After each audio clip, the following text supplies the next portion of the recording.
All right, up next we have Sagittarius, rising and sun.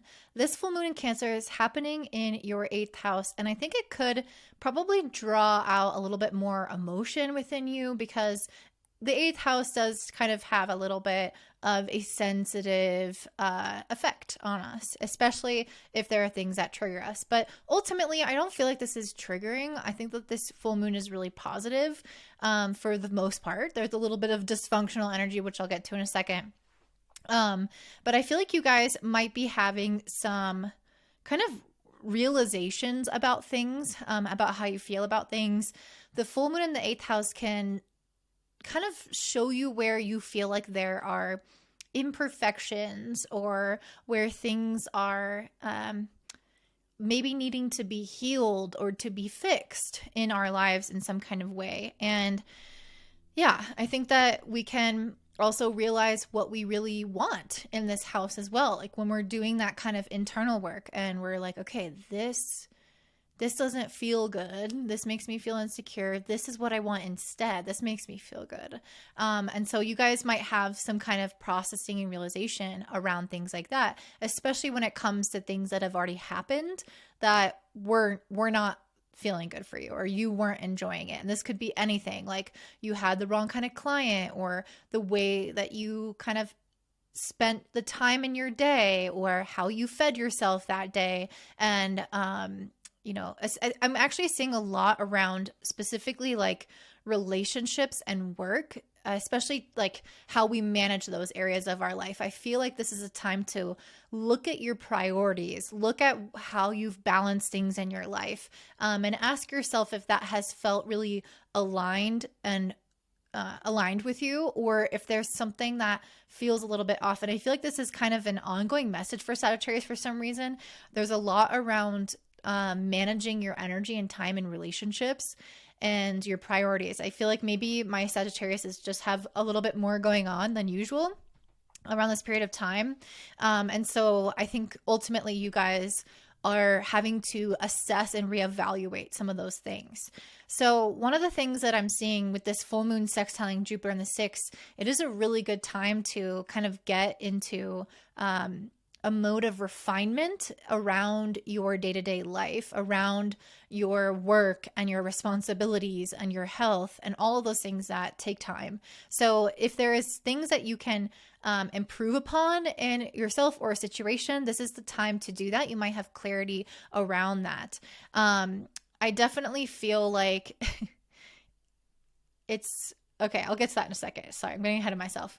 This full moon also trines Saturn in your fourth house. So this helps you create more stability within the home and with your emotional center in order for you to make these improvements. Because obviously, if we are feeling really ungrounded or not rooted, if there's a lot of chaos within the home, if we're feeling emotionally volatile, it's hard to improve upon and refine a foundation of something when the foundation itself is like wobbling back and forth, you're just not going to do that. So I feel like that area of your life is asking you to make sure that you are doing what you need to do to stabilize it. This could mean having a schedule for your chores, making sure that your house feels really kept up, making sure that you're communicating with your family in the ways that you need to, or kind of doing whatever responsibilities that you have towards nurturing yourself and your own emotions, as well as every person and living thing and even the structure of the house itself. So how do we maintain those? How do we make sure that those are really solid and stable so we feel like, okay, now that the house is under order, now that my emotions feel stable, how can I refine my day-to-day life and my routines and things like that? So that's what I feel like is going to be a good place for you to start. As I mentioned, there's some dysfunctional energy, and that is because Mercury is retrograde in your sign right now. And it's also with Mars in your sign. So I feel like you guys are really driven and you're wanting to move really fast. You're probably wanting to get more done or feeling a little bit like motivated and but scattered. I think that's how I see this.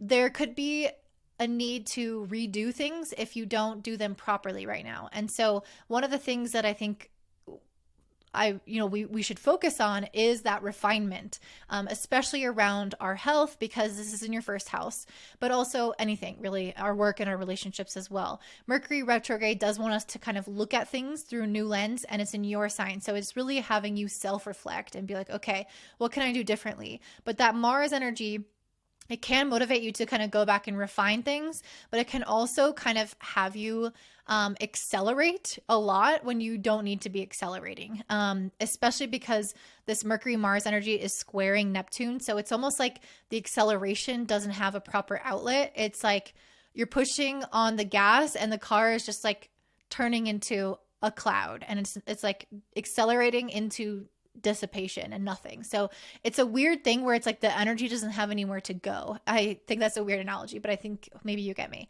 So there's the energy doesn't really have a good outlet. And so I feel like you guys need to be looking at the details of your life right now, but also looking at the big picture and trying to, again, be kind of, I feel like the question right now to ask yourself is like, what do I want? Because this Mercury energy is squaring the North Node in Aries in your 5th house, which is all about the self. So maybe there have been things about your relationships or your time or your energy that you've given so much to other people that now it's time to reclaim that and think a little bit more selfishly. What do I want? What energizes me? What are my desires in my life? How can I be honest with myself about these things in my life, and then refine or reflect your life accordingly? So, and I really feel like the refine thing is huge here because I pulled all these cards in reverse: the Lovers, the Emperor, the Eight of Wands, which means it's time to slow down a little bit and kind of look at the structures of your work and the way that you lead your life, the way that you take care of your health, your relationships, and just ask yourself, like, can I do something differently? Can I do something better? Can I improve this? And not from a critical place. Although sometimes we can get a little anxious with this Mars energy. And again, we can want things to be done and we can want them done now. So it's like, take some of the pressure off, but still look at these things if you can do that. And I think that's going to lead to a lot of self-improvement. And it's kind of like we're just cleaning up the system. We're cleaning up the system of our life so that as we move forward, when things do start to accelerate for us, as that happens, I think it will essentially make sure that things work properly and they don't become dysfunctional. Like we don't become unhealthy, or things don't break down, or things don't get missed, because we make sure that we're taking care of things in the proper way. And that includes, again, relationships as well.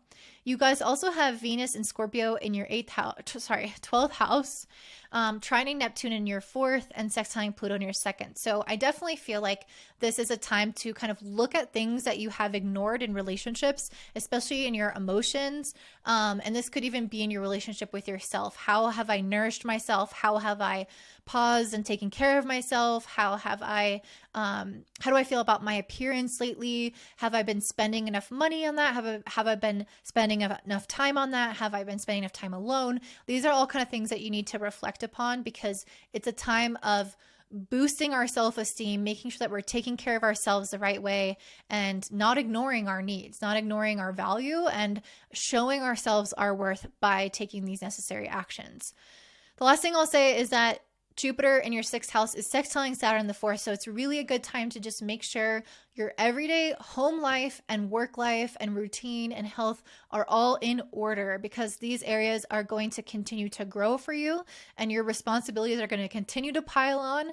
And you want to make sure that the foundation is very strong for that to happen. So that's what I'm seeing for you, Sagittarius. Before we wrap up, I did want to let you know that I have 2024 forecasts available, a one-on-one reading with me where we go through month by month and look at all the important dates and give you advice, look at kind of what's been happening in your life and how that might unfold in the next year.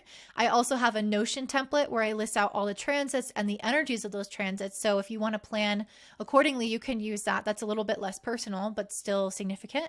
And then the other thing is that I'm still looking for 10 healers of the mind or the body to interview who want to use astrology with their clients to better their practice. So if you are a massage therapist, therapist or an actual therapist, or you do energy work or medicine work, if there's anything like that and you want to use astrology for your clients, I'd like to interview you in exchange for a 2024 forecast. So you can email me, contact@willowsbloom.com, put healer interview in the subject, and I hope to see you there. Don't forget to like, comment, subscribe, and share with your friends. And I hope you guys have a beautiful Christmas. Bye.